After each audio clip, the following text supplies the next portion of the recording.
Welcome to my YouTube channel. Please subscribe this channel, like and share this video.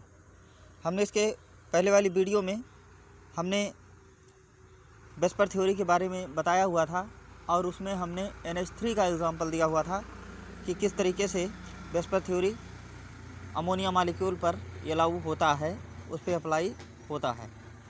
अब हम आपको H2O molecule और H3O hydronium ion में compare करा के वेस्पर थ्योरी को स्पष्ट करेंगे।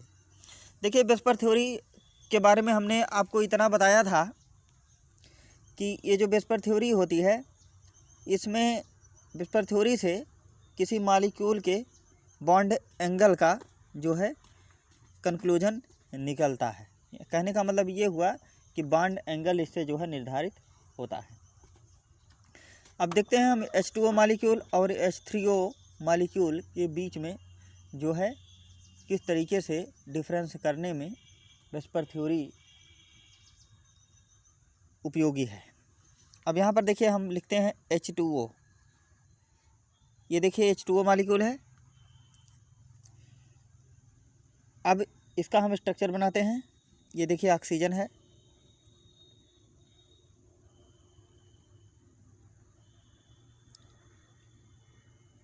इस तरीके से ये ऑक्सीजन है।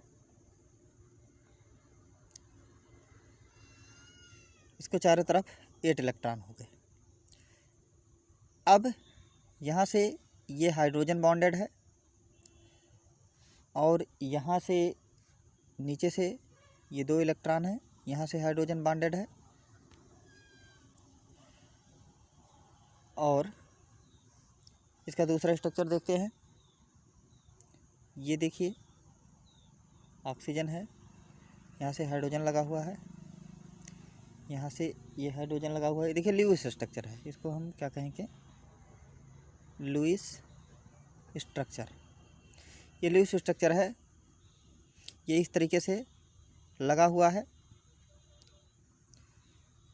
यहाँ हाइड्रोजन लगा हुआ है और यहाँ हाइड्रोजन लगा हुआ है, यहाँ लगा हुआ है, यहाँ लगा हुआ है। इस तरीके से ये भी देखिए, ये हमारा जो है इलेक्ट्रॉन पेयर ज्योमेट्री टेट्राहेड्रल ये है इसकी इलेक्ट्रॉन पेयर ज्योमेट्री। ये एक लोन पेयर ये हो गया, दूसरा लोन पेयर ये हो गया। ये टेट्राहेड्रल इसकी ज्योमेट्री जो है पहले से निर्धारित की गई है, क्योंकि ये भी 4 टाइप के मॉलिक्यूल की कैटेगरी में आता है।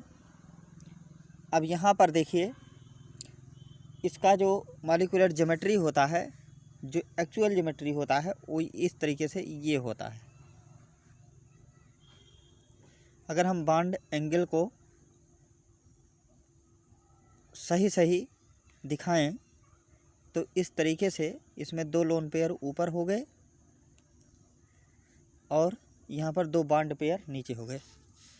इसके बीच का जो बॉन्ड एंगल होता है वह होता है 104 डिग्री 5 मिनट।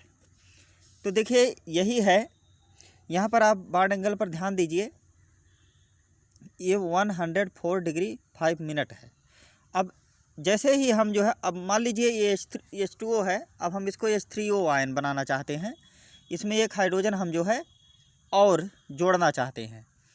तो ये देखिए H2O है, अब इसमें हम जो है एक हाइड्रोजन और जोड़ेंगे और ये जो है H3O हो जाएगा। H2O है, अब H3O हम बनाएंगे, H3O प्लस इसलिए क्योंकि इसमें एक्स्ट्रा प्रोटॉन जो है ऐड किया गया है। तो इस तरीके से हम देखते हैं कि यहाँ पे ये ऑक्सीजन के पास लोन पेयर हो गया और पॉजिटिव चार्ज आया और यहाँ पे हाइड्रोजन जुड़ा, यहाँ पे हाइड्रोजन जुड़ा और जो है यहाँ पे हाइड्रोजन जुड़ा। यहाँ पे ध्यान दीजिए, ये जो है 107 डिग्री 107 डिग्री। तो यहाँ पर देखिए, अब दोनों को कंपेयर करिए। यहाँ पर H2O है, यहाँ पर H3O है। H3O में एक हाइड्रोजन ज़्यादा है जबकि इसमें एक हाइड्रोजन कम है। कहने का मतलब ये हुआ कि H2O में एक हाइड्रोजन हमने जोड़ा तो ये H3O बन गया। अब देखिए, अब इसमें दो लोन पेयर ऑफ इलेक्ट्रॉन थे, जिसके कारण से यहाँ पे रिपल्सन जो है ज़्यादा था, यहाँ रिपल्सन जो है ज़्यादा था, इसको रिपल्स कर रहा था, ये इसको दबा रहा था, क्योंकि ये दूर भाग रहे थे तो इससे दूर ये भाग रहा था। तो ये बॉन्ड एंगल 104 डिग्री 5 मिनट का था। अब जैसे ही यहाँ पर एक लोन पेयर हम हटाए, यहाँ हाइड्रोजन ले आके ऐड कर दिए, तो एक ही लोन पेयर बचा। एक ही लोन पेयर की वजह से यहाँ पर रिपल्सन फोर्स जो था वो कम हो गया, और जैसे ही रिपल्सन फोर्स कम हुआ, ये बॉन्ड एंगल जो है इंक्रीज कर गया। यह जो है 104 डिग्री 5 मिनट से 107 डिग्री हो गया। कहने का मतलब ये जो है बढ़ गया। तो यही जो है वेस्पर थ्योरी का एप्लीकेशन है कि अगर lone pair, number of lone pair की मात्रा जो है ज़्यादा है किसी भी मॉलिक्यूल में, तो बॉन्ड पेयर को अपने से दूर जो है रिपल्स करेगा और उनके बीच का बॉन्ड एंगल कम होगा।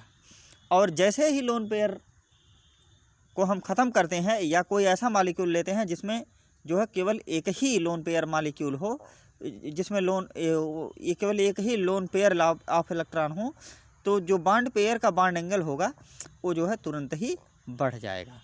तो यही जो है वेस्पर थ्योरी का एप्लीकेशन था H2O और H3O प्लस में।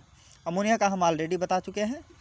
तो हम मिलते हैं नेक्स्ट वीडियो में। Thank you for watching.